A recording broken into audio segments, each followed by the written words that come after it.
America हमेशा खुद को मित्र और सहयोगी दिखाता है, लेकिन जब किसी देश की राष्ट्रीय सुरक्षा या रणनीतिक हित उसकी नजर में खलते हैं तो वही अमेरिका कड़े आर्थिक दंड और दबाव लगाने से बिल्कुल भी नहीं हिचकिचाता। यह दोहरी नीति साफ दिखाती है, अमेरिका अपने फायदे के लिए नियम बनाता है और जरूरत पड़ने पर साझेदार देशों को सैंक्शंस या आर्थिक वित्तीय दबाव के माध्यम से झुकाने से भी नहीं डरता। चाबहार का मामला इसका ताजा उदाहरण है।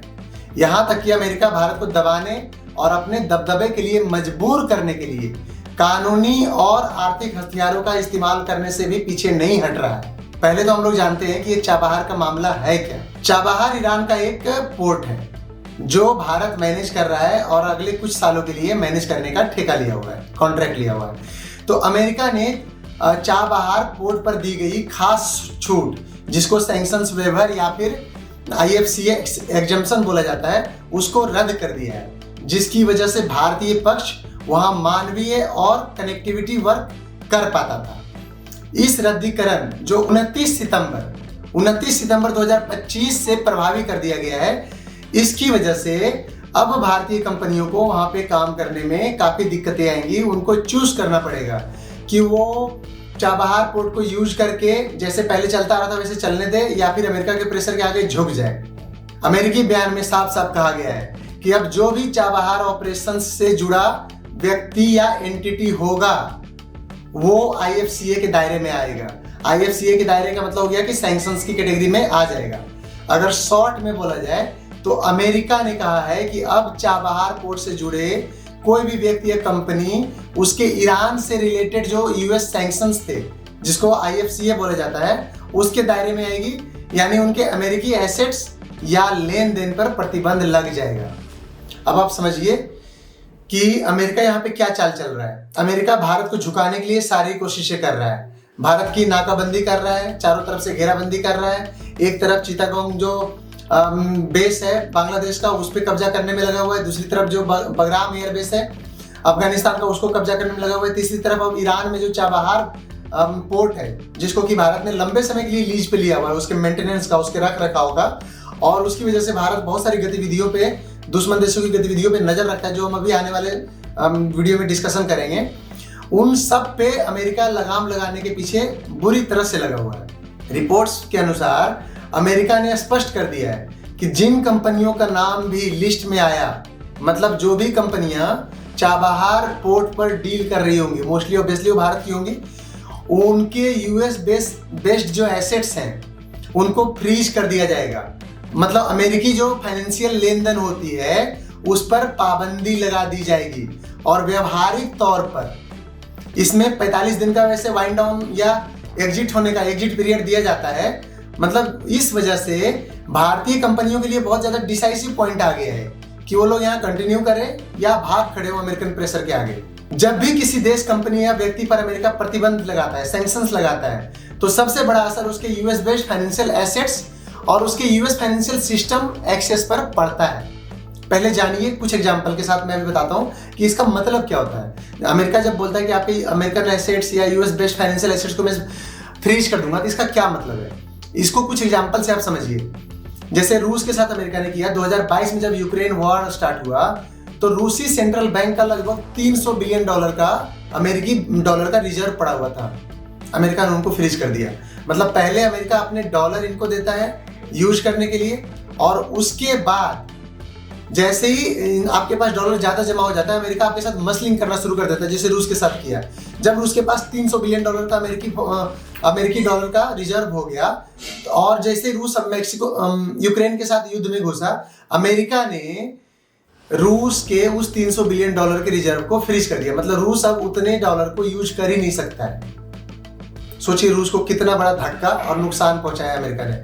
कई बड़े रूसी बैंकों को स्विफ्ट सिस्टम से बाहर कर दिया, जिसकी वजह से इंटरनेशनल ट्रांजैक्शंस हो पाते हैं, जिससे रूसी बैंक्स का डॉलर में लेन देन लगभग नेग्लिजिबल हो गया, रुक गया। काफी झटका दिया रूस को।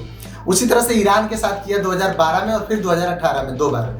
ईरान के ऑयल रेवेन्यूज और सोवरेन फंड्स अमेरिकी बैंकों में जो जमा था उसको फ्रीज कर दिया। मतलब पहले उनसे पैसे जमा करवाया, उनसे सारा कुछ बॉन्ड्स वगैरह जमा करवाया और उसके बाद उनको ब्लॉक कर दिया। मतलब उतने पैसे उसके डूब गए, एक तरह से आप कह सकते हो, अनंत काल के लिए, जब तक अमेरिका का मूड नहीं पिघलेगा। ईरानी कंपनियां और रिवोल्यूशनरी गार्ड से जुड़ी एंटिटीज को डॉलर ट्रांजैक्शन करने से रोक दिया गया। यही चीज अमेरिका ने वेनेजुएला के साथ किया। 2019 में निकोलस माडुरो रेजिम जब था, अमेरिकी बैंकों में रखी गई पोवसा, मतलब कि जो ऑयल कंपनीज की एसेट्स थी उनको फ्रीज कर दिया गया था। अमेरिकी नागरिकों को वेनेजुएला सरकार या उसके स्टेट कंपनीज के साथ बिजनेस करने पर पाबंदी लगा दी गई थी। यही चीज अमेरिका ने अफगानिस्तान में 2021 में किया। तालिबान टेक ओवर के बाद जैसे ही अमेरिका तालिबान से अपनी दुम दबा के भागा और तालिबान ने जैसे अमेरिका अफगानिस्तान से भागा था 2021 में और तालिबान ने टेक ओवर किया, अमेरिका ने $7 बिलियन का जो फॉरेक्स रिजर्व था तालिबान में उसको फ्रीज कर दिया। तालिबान से जुड़े नेताओं पर यूएस बैंकिंग सिस्टम एक्सेस पूरी तरह रोक दिया गया। इससे असर क्या होता है आप ये समझिए। डॉलर में इंटरनेशनल ट्रेड असंभव हो जाता है जब अमेरिका इस तरह के सैंक्शंस लगाता है। तो कंपनियों की ग्लोबल सप्लाई चेन कट कर दी जाती है। इंपोर्ट एक्सपोर्ट पेमेंट जो होता है वो बुरी तरह से फंस जाता है, अटक जाता है और फॉरेन इन्वेस्टर्स भाग जाते हैं। तो ये टेक्निक अमेरिका अपनाता है अलग अलग देशों पे जिनको वो पसंद नहीं करता उनको कंट्रोल करने के लिए। और अब यही टेक्निक अमेरिका चाबहार पोर्ट पर भारत को मसलिंग करने के लिए कर रहा है, भारत को पीछे हटाने के लिए करने की कोशिश कर रहा है। तो अब हम समझने की कोशिश करेंगे कि ये चाबहार पोर्ट का मीनिंग क्या है भारत के लिए, क्यों ये अमेरिका इंडिया टकराव की अग्नि परीक्षा बन चुका है। तो चाबहार पोर्ट जो है वो भारत के लिए सिर्फ एक बंदरगाह नहीं है, सिर्फ एक पोर्ट नहीं है, एक रणनीतिक स्ट्रेटेजिक गेटवे है। अगर भारत अफगानिस्तान या सेंट्रल एशिया तक पहुंचना चाहता है तो सामान्य तौर पर रास्ता पाकिस्तान के जरिए जाता है, लेकिन चाबहार पोर्ट इसी रास्ते को बाईपास करता है, मतलब पाकिस्तान के रास्ते की निर्भरता डिपेंडेंसी को खत्म कर देता है ये चीज। इसी वजह से भारत ने चाबहार में 10 साल की लंबी मैनेजमेंट और ऑपरेशन की डील की है। साथ ही इस पोर्ट में भारी इन्वेस्टमेंट किया हुआ है, करीब $370 मिलियन का इन्वेस्टमेंट किया है भारत ने।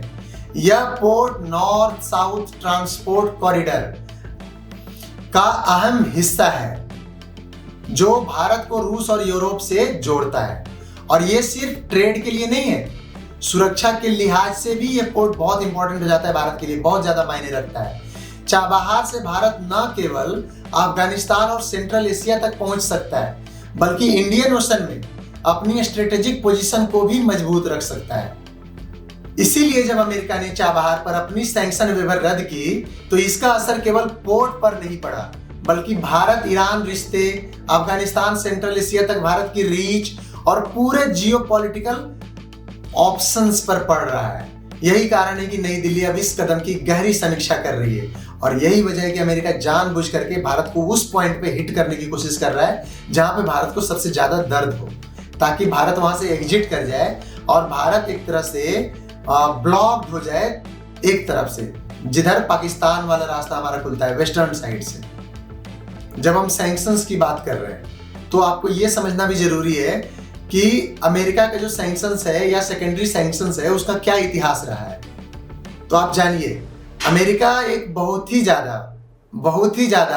बुल्ली कंट्री है और अमेरिका केवल दूसरे देशों पे अटैक कर करके ही अपनी वार इकोनॉमी को फंड नहीं करता है और अपना दबदबा कायम नहीं रखता है, बल्कि अमेरिका तमाम तरह के हथकंडे अपनाता है जिससे अमेरिका दूसरे देशों को दबा सके, उन पे कंट्रोल बना के रख सके।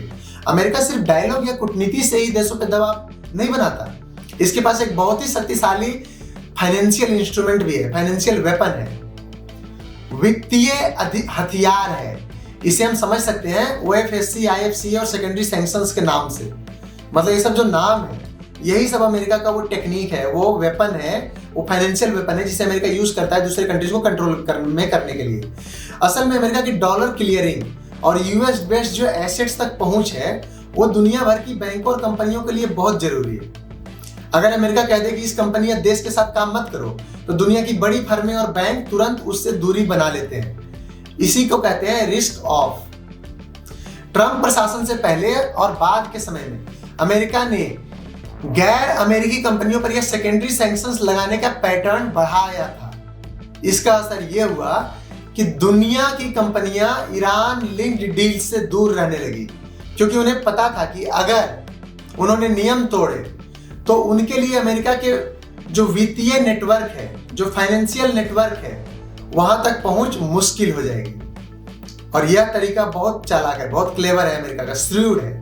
अमेरिका सीधे युद्ध नहीं करता मैक्सिमम देशों के साथ, बल्कि तीसरा पक्ष, थर्ड पार्टी, जैसे कि बैंक, शिपिंग कंपनी और वेंडर्स, उनको दंडित करता है, उनको पनिश करता है। रिजल्ट क्या होता है? परियोजनाएं आर्थिक रूप से असंभव हो जाती है, लंबे समय के लिए अटक जाती है, उन कंपनीज को नुकसान चलने लग जाता है, क्योंकि उनके जो प्रोजेक्ट्स होते हैं वो लंबी अवधि के लिए रसातल में चले जाते हैं। पिछले कुछ सालों में हमने देखा है कि इसी तर्ज पर चीन, थाईलैंड और यूरोपीय कंपनियों को भी सख्त जुर्माने और प्रतिबंधों का सामना करना पड़ा अमेरिका के द्वारा। इसका स्पष्ट क्लियर मैसेज है, अगर कोई बड़ा खिलाड़ी अमेरिका की रेड लाइन क्रॉस करता है, मतलब अमेरिका के साथ टक्कर लेने की कोशिश करता है, अमेरिका को कहीं से भी खतरा नजर आता है उनसे, तो उनके लिए वैश्विक वित्तीय सहयोग लगभग असंभव हो जाएगा। मतलब अमेरिका उनका जीना हराम कर देगा, आप समझ सकते हो। अगर आपको लग रहा है कि ये तो भाई सरेआम बुलिंग है, तो बिल्कुल सही समझ रहे हो आप। अमेरिका सरेआम बुलिंग करता है दूसरे कंट्री पर, ऐसा करके अब समझिए कि अमेरिका भारत पर कैसे दबाव बनाने की कोशिश कर रहा है और क्यों यह एक तरह का बुलिंग है। सबसे पहले प्रेशर पाइपलाइन की हम बात करते हैं। अमेरिका ने चाबहार पर वेबर हटा दिया और सीधे सीधे संदेश दिया, अगर आप हमारे नियमों के बिना इस प्रोजेक्ट को चलाएंगे तो आपके यूएस एसेट्स और लेन देन प्रभावित होंगे। ये सिर्फ कूटनीतिक सलाह नहीं है, एडवाइस नहीं है, बल्कि एक आर्थिक दबाव और कोऑप्शन है। यानी कि अमेरिका कह रहा है कि अगर आप हमारी इच्छा अनुसार, मतलब अमेरिका की इच्छा अनुसार नहीं चलते हैं, तो आपके व्यवसाय, ट्रेड और इन्वेस्टमेंट्स, इन सबको पर सीधे असर पड़ेगा, वो जोखिम में डाल देंगे। मतलब अगर अमेरिका के अनुसार भारत नहीं चलेगा तो भारत को अमेरिका डायरेक्ट नुकसान करेगा इन्वेस्टमेंट्स के फील्ड में और दूसरी फील्ड में जहां पे भारत निवेश करता है, जहां पे भारत लॉन्ग टर्म डील्स कर रहा है दूसरे कंट्रीज के साथ या इवन अपने कंट्रीज में भी। दूसरी बात है, कैस्केडिंग इफेक्ट का डर रहता है हमेशा। मतलब कोई भारतीय कंपनी या एम्प्लॉयर इस सूची में अगर आ गया, मतलब अमेरिका अगर उसको ब्लॉक कर दिया या ब्लैकलिस्ट कर दिया, तो जो वैश्विक बैंक है, जो विश्व का बैंक है, बीएसई लिंक्ड जो पार्टनर्स होते हैं, पार्टनर फर्में होती है, वो भी उनसे दूरी बना लेते हैं। इसको बोलते हैं डी रिस्किंग। मतलब असल में इसका टारगेट होता है कि प्रोजेक्ट को कंप्लीट नहीं होने दिया जाए, प्रोजेक्ट को प्रैक्टिकली कंप्लीट होने से, टाइमली कंप्लीट होने से रोक दिया जाए बिना किसी सीधे हस्तक्षेप के। मतलब अमेरिका बोलेगा कि भाई देखो, हमने तो जितने इंटरनेशनल कानून बनाए वो सारे के सारे फॉलो कर रहे हैं, हमने तो कहीं कुछ गड़बड़ किया ही नहीं है। बट रियल में क्या किया अमेरिका ने, एक तरह से आप कह लो कि लगता है इनडायरेक्टली, लेकिन इनडायरेक्टली नहीं, डायरेक्टली अमेरिका ने आपकी कंपनीज को बर्बाद कर दिया, आपके इन्वेस्टमेंट्स को बर्बाद कर दिया, आपके डील्स को बर्बाद कर दिया। दूसरे शब्दों में कहें तो आपके कंट्री को ही बर्बाद कर दिया। ऐसा करके आप पे कोई दूसरा फर्म, दूसरा इन्वेस्टमेंट फर्म जो इन्वेस्ट कर रहा होगा उससे पैसे मिलने बंद हो जाएंगे। आप पे दूसरे कंपनीज ट्रस्ट करने बंद कर देंगे, जो इंटरनेशनल कंपनी होगी, जो बैंक्स होंगी, जो WTO होगा, वो सब आप पे सैंक्शन लगाना शुरू कर देगा। इस तरह से बेसिकली आपको तबाह कर देगा अमेरिका, बिना डायरेक्टली तबाह किए। ये है अमेरिका का फाइनेंशियल इंस्ट्रूमेंट्स, जिसके बारे में मोदी जी भी लंबे समय से वार्न करते आ रहे हैं, डायरेक्टली और इनडायरेक्टली। स्पेशलिस्ट लोगों ने भी, मोदी जी ने भी पहले भी चेतावनी दे रखा है कि ये जोखिम सबसे ज्यादा इफेक्टिव होता है, क्योंकि ये आर्थिक और वित्तीय नेटवर्क को प्रभावित करता है। यहाँ पे एक और इंपॉर्टेंट चीज है जो अमेरिका यूज करता है दूसरे देशों के खिलाफ, और वो है नैरेटिव ड्राइविंग। मतलब अमेरिका नैरेटिव को चेंज करता है। अमेरिका सबसे ज्यादा मीडिया कंट्रोल करता है पूरी दुनिया में, दूसरे नंबर पे चाइना है। और अमेरिका इसी मीडिया को यूज करके, जो पेड मीडिया, जो भारत में जो ये प्रेस्टिट्यूट्स जिनको बोला जाता है, जो सारे बिके हुए मीडिया है, जो पहले मेन स्ट्रीम मीडिया बिके हुए थे, अब सोशल मीडिया इन्फ्लुएंसर्स को भी ये लोग टारगेट करने लग गए। तो इनको यूज करके अमेरिका नैरेटिव सेटिंग करता है। ये कदम सिर्फ प्रोजेक्ट रोकने तक सीमित नहीं रहता है। अमेरिका इसे एक राजनीतिक मैसेज के रूप में, एक पॉलिटिकल मैसेज के रूप में इस्तेमाल करता आ रहा है। अमेरिका दिखाना चाहता है कि वो अपने ईरान पॉलिसी में सख्त है। मतलब अमेरिका बहुत ज्यादा यहाँ पे डिसाइसिव है। अमेरिका चाह रहा है कि जैसा वो चाहता है वैसे ही भारत करे, सहयोगियों को उसी के अनुसार चलने का दबाव डाल रहा है अमेरिका। MEA ने भी कहा है कि भारत इस कदम के प्रभावों की समीक्षा कर रहा है। मतलब भारत का जो एक्सटर्नल अफेयर्स मिनिस्ट्री है वो इसको पहले ढंग से समझने की कोशिश कर रहा है, क्योंकि उनको पता है भारी नुकसान होने वाला है अगर एक भी गलती की तो। अमेरिका अपने नियमों को लागू करवाने के लिए आर्थिक दंड का इस्तेमाल कर सकता है, ऐसा भारत की सरकार पहले भी बोल चुकी है और यही हो रहा है अब। कुल मिलाकर अगर हम बात करें तो ये सब जो है वो सिर्फ आर्थिक सैंक्शंस नहीं है, बल्कि एक सख्त, एक स्ट्रॉन्ग स्ट्रेटेजिक प्रेशर है। यही वजह है कि यह सीधे बुलिंग जैसा फील हो रहा है हम लोगों को। बिना लड़ाई के सिर्फ नियम और आर्थिक जोखिम दिखाकर काम करवाना ये अमेरिका को अच्छे से आता है। इसके अलावा अमेरिका ने 45 दिन का वाइंड डाउन पीरियड या एग्जिट विंडो दिया है। अब आपको लग रहा होगा 45 दिन ज्यादा है, 45 दिन ज्यादा नहीं है।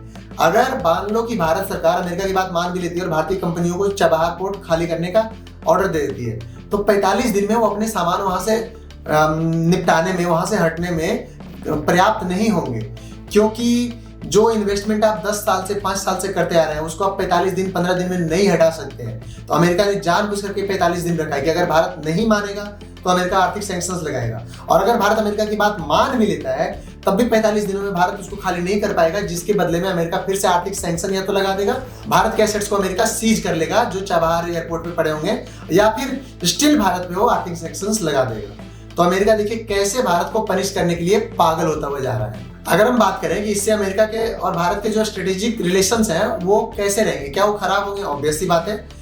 चाबहार वेवर हटने से भारत को एक साफ संदेश मिला है, साफ मैसेज मिला है कि जब भी अमेरिकी नेशनल सिक्योरिटी या ईरान नीति के हित टकराएंगे, आपके छोटे बड़े पार्टनर भी लक्ष्य बनेंगे।